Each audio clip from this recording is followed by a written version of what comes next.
කබසිකීකයි සහ සුනගරු අදත් ඔයාලත් එක්ක මේ විදිහට වීඩියෝ එකකින් සම්බන්ධ වෙනවා. මේ ටිකේම ගොඩක් අය අහනවා බොහොම වැදගත් ප්‍රශ්නයක්. වර්කින් වීසා එකක ඉන්න අයට අරුබයිතෝ කරන්න පුළුවන්ද? ඒ කියන්නේ කම්පැනි එක වැඩ කරන කෙනෙක්ට කම්පැනියේ වීසා එක ගහගෙන වැඩ කරන ඉන්න අතරතුර වෙනත් තැනක පාර්ට් ටයිම් එකක් විදිහට ජොබ් එකක් කරන්න පුළුවන්ද? ඒකට නීතිමය ගැටලු මොනවද? ඒකට ඉමිග්‍රේෂන් එකෙන් ප්‍රශ්නයක් නැද්ද? ගැටලුවක් නැද්ද? කියන වගේ ප්‍රශ්න ගොඩාක් මේ ටිකේ අහන ගොඩාක් පිරිසක් ඉන්න නිසා මේ විදිහට වීඩියෝ කීපයක් සවිස්තරව ඒක විස්තර කරලා වීඩියෝ කීපයක් කරන්න බලාපොරොත්තු වෙනවා. මේක ඇත්තටම ලොකු ප්‍රශ්නයක්. අපි සරලව වීඩියෝ කීපයකින් විස්තර කරලා දෙන්න බලාපොරොත්තු වෙනවා. ඔව්, මේක සරලව කියනවා නම් වර්කින් වීසා එකක් ලබාගෙන කම්පැනි එක වැඩ කරන කෙනෙක්ට අරුබයිතෝ එකක් කරන්න බෑ. මේක නීති විරෝධී.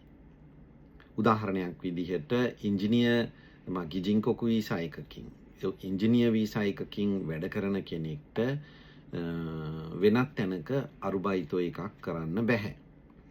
ඒකට හේතුව තමයි ඒ වීසා එක ලබා දීලා තියෙන කම්පැනියට අමතරව වැඩ කරන්න බෑ. මොකද වීසා එක ලබා දීලා තියෙන්නේ ඒ කම්පැනියේ වැඩ කරන්න විතරයි. එතකොට අවසර ලබා දීලා තියෙන දේට අමතරව වෙනත් කටයුතු වල නියැදෙන්න කරන්න තහනම්.